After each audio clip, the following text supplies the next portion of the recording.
प्रधानमंत्री नरेंद्र मोदी ने आज नवनिर्मित संसद भवन राष्ट्र को किया समर्पित।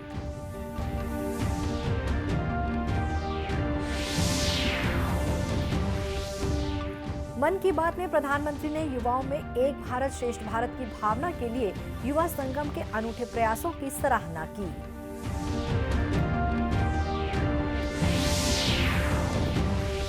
सीमा सुरक्षा बल के महानिरीक्षक इंद्रराज सिंह ने दी बीएसएफ और डीईएफ की संयुक्त टीम की कार्रवाई की जानकारी।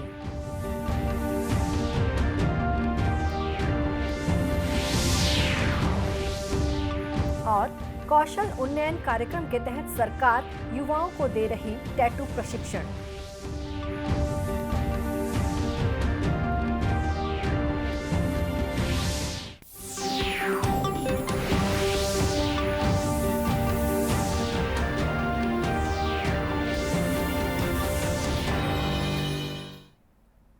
नमस्कार, आप देख रहे हैं दूरदर्शन समाचार।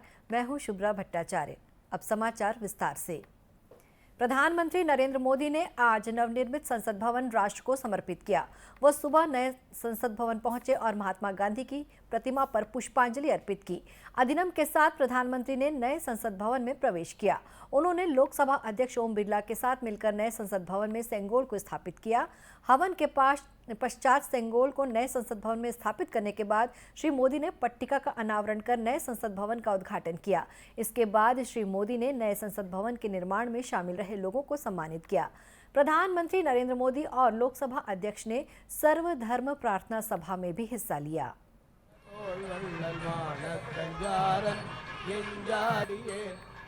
पूर्णाहुति के बाद अभी आ रहे हैं सेंगोल को और सभी आदीनों को साष्टांग नमस्कार कर रहे हैं। आदीनम पेरू आदीनम और वेलाकुरिची आदीनम।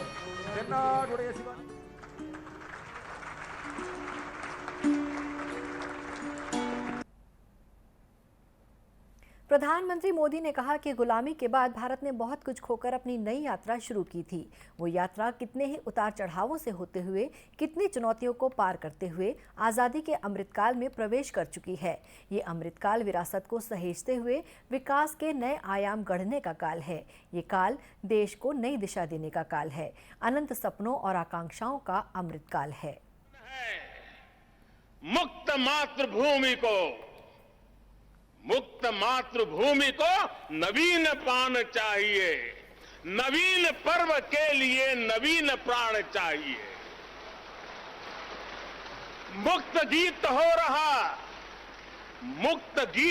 रहा नवीन राग चाहिए। नवीन पर्व के लिए नवीन प्राण चाहिए।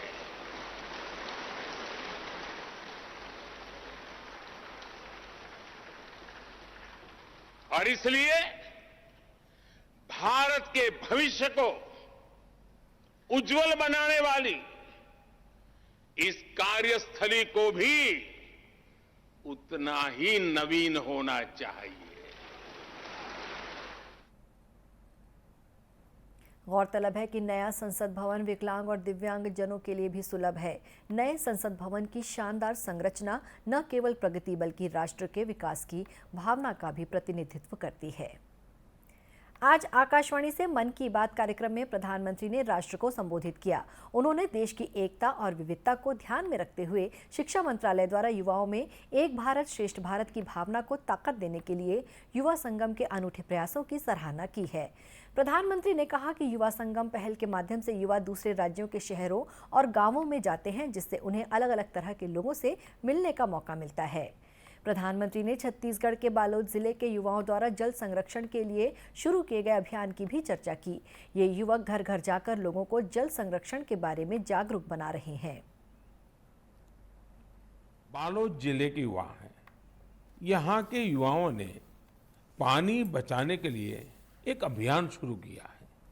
ये घर घर जाकर लोगों को जल संरक्षण के लिए जागरूक करते हैं। कहीं शादी ब्याह जैसा कोई आयोजन होता है तो युवाओं का ये ग्रुप वहां जाकर पानी का दुरुपयोग कैसे रोका जा सकता है, इसकी जानकारी देता है। पानी के सदुपयोग से जुड़ा एक प्रेरक प्रयास। प्रधानमंत्री ने कहा कि 21 जून को विश्व योग दिवस के आयोजन के लिए देश विदेश में तैयारियां चल रही हैं। उन्होंने मन की बात की 100वीं कड़ी को लोगों से मिले स्नेह के प्रति आभार प्रकट किया। 21 जून को हम वर्ल्ड योगा डे भी मनाएंगे, उसकी भी देश विदेश में तैयारियां चल रही है। आप इन तैयारियों के बारे में भी अपने मन की बात मुझे लिखते रहिए। प्रधानमंत्री ने कहा कि जल संरक्षण के लिए कुछ स्टार्टअप भी कार्यरत हैं। ऐसा ही एक स्टार्टअप फ्लक्स जेन है जो वस्तुओं के इंटरनेट से जुड़ी तकनीक का उपयोग कर जल प्रबंधन के विकल्प उपलब्ध कराता है। प्रधानमंत्री ने कुंभी कागज नामक स्टार्टअप की भी चर्चा की जो जल कुंभी से कागज तैयार कर रहा है। उन्होंने कहा कि जल कुंभी को पहले जल स्रोतों के लिए एक समस्या समझा जाता था, लेकिन अब उसी से कागज बनने लगा है।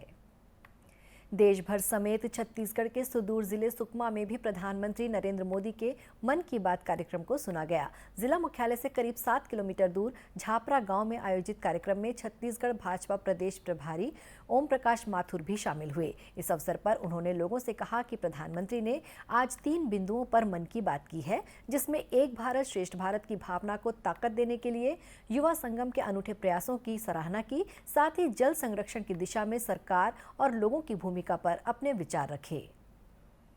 देखिए, आज प्रधानमंत्री जी ने 3 विषय लिए। एक विषय श्रेष्ठ भारत का लिया है, एक भारत श्रेष्ठ भारत। संपूर्ण देश के युवाओं को एक्सचेंज के नाते एक प्रदेश से दूसरे प्रदेश में भेजना और उनको गाढ़ता पैदा करना, जीवन सीखना, वहाँ की जीवन शैली सीखना, वहाँ का खान पान सीखना, यानी हमारा भारत एक था, ये भाव दिया। दूसरा, उन्होंने जो पिछले 9 सालों में हमारे यहाँ से लूट करके, चोरी करके जो हमारे संग्रहालय से ले गए थे, उन चीज़ों से वापस लाया, तो उन्होंने उस संग्रहालय का भी वर्णन किया। और इसके साथ साथ जल संचय की भी उन्होंने तीनों बात की है। और मेरा सौभाग्य है कि मैं 100वां एपिसोड भी मैंने छत्तीसगढ़ में सुना, और आज मेरा सौभाग्य है कि 101 यानी दूसरी शताब्दी का पहला एपिसोड मैंने आज सुदूर वनांचल में इस छपरा गांव पंचायत में मैंने सुना है। बहुत बहुत मैं धन्यवाद देता हूँ। और इतनी बड़ी संख्या में जो आदिवासी बंधु यहाँ बैठे, मैं उनका भी आभार प्रकट करता हूँ। वहीं भारतीय जनता पार्टी के राष्ट्रीय उपाध्यक्ष और पूर्व मुख्यमंत्री डॉक्टर रमन सिंह ने आज राजनांदगांव जिले के ग्राम पंचायत तोरण कट्टा में ग्रामीणों के साथ मन की बात कार्यक्रम का प्रसारण सुना और कहा कि प्रधानमंत्री नरेंद्र मोदी की मन की बात कार्यक्रम हर बार एक नया संदेश लेकर आता है। डॉक्टर सिंह ने बताया कि प्रधानमंत्री युवा संगम अभियान एक भारत श्रेष्ठ भारत की कल्पना को साकार कर रहा है। आज गाँव वालों के साथ बैठ के मन की बात का 101वां एपिसोड प्रधानमंत्री जी के द्वारा आज मार्गदर्शन मिला, और निश्चित रूप से अलग अलग जगह में पूरे प्रदेश में और पूरे देश में सभी बूथों में इस प्रकार के आयोजन होते हैं जहां कार्यकर्ताओं की उपस्थिति होती है, शहरी और ग्रामीण क्षेत्र के लोगों की उपस्थिति होती है। माननीय प्रधानमंत्री जी के जो अनुभव का खजाना उनके पास है, जो देश और दुनिया में घूमते रहते हैं, हिंदुस्तान के उत्तर से दक्षिण, पूरब से पश्चिम, कोई ऐसा क्षेत्र नहीं है जहां प्रधानमंत्री जी के सीधे संपर्क ना हो। उस अनुभव का निचोड़ मन की बात में सुनने को मिलता है। गौरतलब है कि मन की बात कार्यक्रम में प्रधानमंत्री न केवल समसामयिक विषयों पर बात करते हैं, बल्कि सरकार की योजनाओं की जानकारी भी लोगों तक पहुंचाते हैं।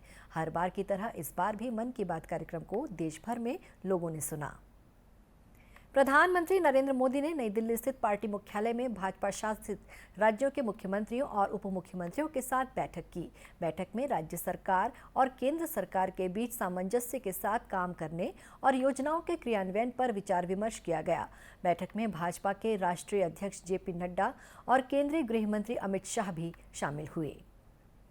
सीमा सुरक्षा बल छत्तीसगढ़ के महानिरीक्षक इंद्रराज सिंह भिलाई पहुंचे, जहां मीडिया से चर्चा में उन्होंने बताया कि कांकेर जिले में गश्त पर निकली बीएसएफ और डीईएफ की संयुक्त टीम ने कार्रवाई की, जिसमें बड़गांव के पास जंगल में और पांजूर के पास माओवादियों से मुठभेड़ में घायल महिला माओवादी को जवानों ने अस्पताल पहुंचाया। बताया जा रहा है कि महिला माओवादी फगनी पोड़िया में गंभीर अपराधों में शामिल थी, जिस पर 1 लाख रुपए का इनाम घोषित था। घायल माओवादी का उपचार जिला अस्पताल में जारी है। इस ऑपरेशन में बहुत ही बहादुरता और साहस के साथ अपना परिचय दिया है। इसके साथ साथ मानव अधिकारों की सुरक्षा और मानवता का भी एक बहुत अच्छा उदाहरण दिया है। हमने घायल महिला नक्सली को उचित प्रथम चिकित्सा देकर अच्छे डिस्ट्रिक्ट स्तर पर अस्पताल में उनको भेजा गया है। महानिरीक्षक इंद्रराज सिंह ने बताया कि घायल महिला माओवादी ने प्रारंभिक पूछताछ में 2 से 3 अन्य माओवादियों के घायल होने की जानकारी दी है। कौशल उन्नयन कार्यक्रम के तहत टैटू प्रशिक्षण की शुरुआत राजधानी के आनंद समाज वाचनालय के सभा कक्ष में की गई, जिसमें 39 कलाकार प्रशिक्षण ले रहे हैं। टैटू प्रशिक्षक शैलेंद्र श्रीवास्तव ने बताया कि तृतीय लिंग समुदाय, महिला और पुरुष प्रतिभागी हिस्सा ले रहे हैं। प्रशिक्षण के दौरान टैटू के इतिहास, शैली और डिजाइन की जानकारी लोगों को दी जा रही है। 50 बच्चों का प्रशिक्षण अभी चालू है और 50 बच्चों में हमने तीनों लिंग के, तृतीय लिंग समुदाय से, पुरुष महिला सारे समुदाय से लिया हुआ है। कुछ हमारे एकदम यंग बच्चे हैं जो 16, 17, 18 साल के हैं। वो अब इस ट्रैक में आ रहे हैं कि सीधे पैसे कमाएं, और इनके कुछ तो में टैटू करते थे, ये लोग पुश्तैनी बच्चे हैं। लोग वहीं प्रशिक्षण प्राप्त कर रहे प्रशिक्षणार्थियों का कहना है कि टैटू कला के प्रति उनका रुझान तो था, पर तकनीकी जानकारी नहीं थी जो उन्हें यहाँ मिल रही है। पता चला टैटू प्रशिक्षण का, तो कौशल उन्नयन कार्यक्रम चल रहा है यहाँ पे, तो मेरे को भी टैटू प्रशिक्षण में इंटरेस्ट है, तो मैं यहाँ सीखने आई हूँ। और मेरा पार्लर है, तो मैं भी कुछ बनना चाहती हूँ। पिछले कुछ दिनों से युवाओं का रुझान टैटू के प्रति बढ़ा है। ये एक पुश्तैनी कला है जिसे जीवित रखने की दिशा में जिला प्रशासन की मार्गदर्शन में जिला खनिज न्यास संस्थान, नगर निगम स्मार्ट सिटी ने कौशल उन्नयन कार्यक्रम में इसे शामिल किया है। ये प्रशिक्षण शिविर 8 जून तक हर रोज सुबह 8 से 11 बजे तक चलेगा। कवर्धा विकासखंड के ग्राम मजगांव के गौठान में स्व सहायता समूह की महिलाएं आर्थिक गतिविधियों से जुड़कर सशक्त हो रही हैं। जय मां शारदा स्व सहायता समूह की महिलाएं गौठान में वर्मी कंपोस्ट का निर्माण कर रही हैं। समूह की महिलाओं ने बताया कि अब तक लगभग 522 क्विंटल वर्मी खाद का वे निर्माण कर चुकी हैं। इसमें 484 क्विंटल वर्मी कंपोस्ट का विक्रय हो चुका है। उन्होंने बताया कि 10 रुपये प्रति किलो के मान से वर्मी कंपोस्ट का विक्रय किया जा रहा है। अब तक 4,83,000 रुपये का वर्मी कंपोस्ट बेच चुके हैं। जय मां शारदा स्व सहायता समूह के अध्यक्ष श्रीमती संतोषी श्रीवास है। समूह की महिलाएं एक और जहां स्वावलंबन का पाठ पढ़ रही हैं, वहीं अन्य महिलाओं को भी इस दिशा में बढ़ने के लिए प्रेरित कर रही हैं। महिला स्व सहायता समूह की महिलाएं गौठानों में गोबर से जैविक खाद के अलावा अन्य उत्पादों का निर्माण भी कर रही हैं। काम के प्रति लगन ऐसी कि गांव में मुहिम चलाकर अन्य महिलाओं को वे जोड़ रही हैं और गोबर से उत्पाद बनाने प्रशिक्षित भी कर रही हैं। राज्य शासन के मंशानुरूप कलेक्टर जन्मेजय महोदय के निर्देश पर जिले के गौठानों में विभिन्न गतिविधियां संचालित की जा रही हैं। गौठान के माध्यम से ग्रामीण अर्थव्यवस्था में मजबूती प्रदान करने का कार्य किया जा रहा है। अंत में मुख्य समाचार एक बार फिर से। प्रधानमंत्री नरेंद्र मोदी ने आज नवनिर्मित संसद भवन राष्ट्र को किया समर्पित।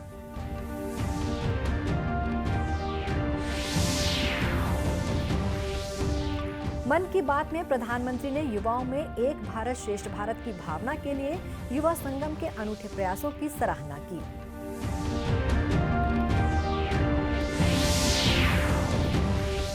सीमा सुरक्षा बल के महानिरीक्षक इंद्रराज सिंह ने दी बीएसएफ और डीईएफ की संयुक्त टीम की कार्रवाई की जानकारी।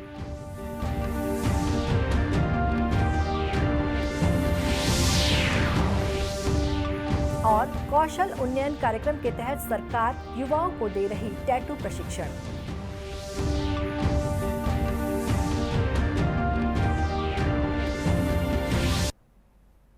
इसी के साथ ये समाचार बुलेटिन समाप्त हुआ। नमस्कार।